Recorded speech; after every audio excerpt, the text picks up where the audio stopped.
Nokia किसी ज़माने में दुनिया की सबसे बड़ी मोबाइल फ़ोन बनाने वाली कंपनी थी, जिसका मार्केट शेयर 2008 में 40% से भी ज़्यादा था। लेकिन ऐसा क्या हुआ कि नोकिया जैसी बड़ी कंपनी का मोबाइल मार्केटिंग फील्ड से नामो निशान ही मिट गया। आज की इस वीडियो में मैं आपको नोकिया की हिस्ट्री और इस कंपनी के बर्बाद होने के पीछे की वजह बताऊँगा, तो मेरे साथ आखिर तक बने रहिए। और अगर वीडियो अच्छी लगे तो मेरे चैनल को सब्सक्राइब ज़रूर करिए। So let's start.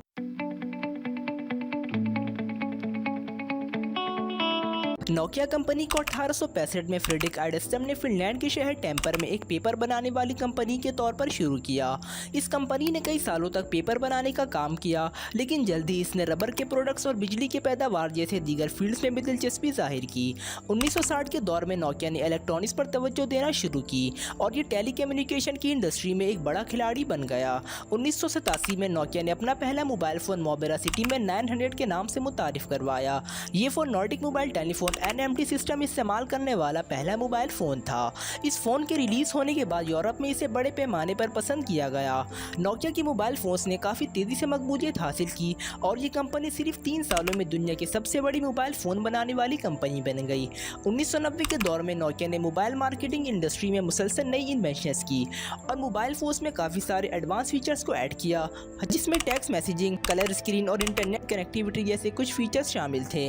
वैसे तो नोकिया कंपनी अपने मोबाइल फ़ोन्स की पायदारी की वजह से पहले ही काफ़ी मशहूर थी और इन नए फीचर्स को अपने मोबाइल फ़ोन्स में ऐड करवाने के बाद इस कंपनी ने और ज़्यादा तरक्की कर ली। 2007 में एप्पल ने आईफोन मुतारिफ करवाया, जिसने मोबाइल फ़ोन की मार्केट में तहलका सा मचा दिया और यहाँ से ही नोकिया कंपनी की बर्बादी शुरू हो गई। आईफोन पहला स्मार्टफोन था और इसने मोबाइल फ़ोन्स में बहुत से नए फीचर्स को मुतारिफ करवाया, जिसमें टच स्क्रीन और मोबाइल एप्लीकेशन शामिल हैं। नोकिया ने शुरुआत में तो आईफोन को मुस्तरद कर दिया, लेकिन बहुत जल्द ये बात वाज़ेह हो गई कि स्मार्टफोन्स मोबाइल फ़ोन इंडस्ट्री का मुस्तकबिल हैं। नोकिया ने नई मार्केट के मुताबिक खुद को ढालने की बहुत कोशिश की।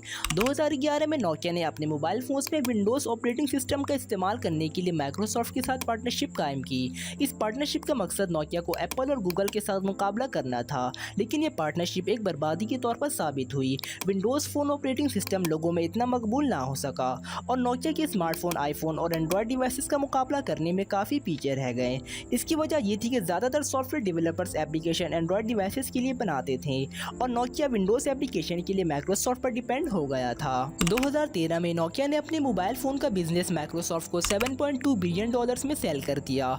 इसकी एक बुनियादी वजह ये थी कि नोकिया एप्पल के आईफोन और एंड्रॉयड स्मार्टफोन की बढ़ती हुई मकबूलियत का मुकाबला करने के लिए काफ़ी स्ट्रगल कर रहा था। कई सालों से मोबाइल फ़ोन मार्केट में एक बड़ा नाम होने के बावजूद नोकिया का विंडोज़ ऑपरेटिंग सिस्टम एप्पल के iOS और गूगल के एंड्रॉयड ऑपरेटिंग सिस्टम के सामने टिक नहीं पा रहा था, जिसकी वजह से नोकिया को गिरती हुई फरोख्त और शेयर होल्डर्स की तरफ से काफी दबाव का सामना करना पड़ा। नोकिया ने ये सोचा कि अगर इसकी कंपनी डूब गई तो ये मोबाइल मार्केटिंग के फील्ड में दोबारा नहीं आ सकता, तो लिहाजा इसने कंपनी डूबने से पहले ही इसे माइक्रोसॉफ्ट को सेल कर दिया और सबसे पहले अपनी फाइनेंशियल परफॉर्मेंस को बेहतर किया और शेयर होल्डर से लिए हुए कर्जे को वापस किया। इसके बाद नोकिया ने मोबाइल मार्केटिंग के फील्ड में एक बार फिर से कदम रखा, लेकिन उस वक्त तक काफी देर हो चुकी थी, क्योंकि आईफोन और एंड्रॉयड लोगों में इतना ज्यादा मकबूल हो गया था कि किसी ने भी नोकिया की तरफ तवज्जो नहीं थी और नोकिया कंपनी बुरी तरीके से डूब गया।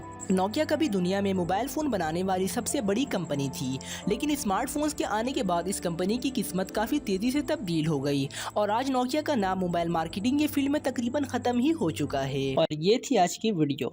अगर आपको हमारी ये वीडियो अच्छी लगी हो तो इसे लाइक कीजिए, हमारा चैनल सब्सक्राइब कीजिए और वीडियो को ज़्यादा से ज़्यादा लोगों तक शेयर कीजिए। शुक्रिया।